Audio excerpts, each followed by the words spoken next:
Welcome guys, and in this video I want to show you how you can change language on your PS4. So to be easier for you, I'm going to show you the controller like this, so you will know where you need to click.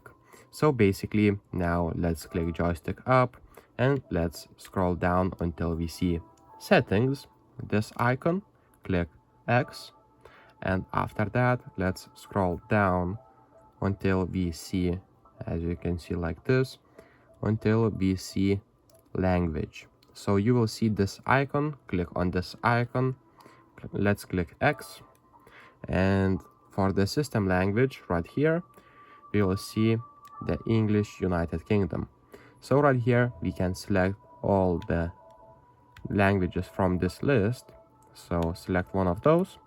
And for the input languages, if you want on the keyboard or etc. the different language, you can just select on keyboards, click X, and select the language. And right here you can enable auto capitalization or predictive text entry. So that's pretty much it, guys. If this video was helpful, please make sure to subscribe to Guide to Everything, comment down below for the algorithm, and see you in the next one.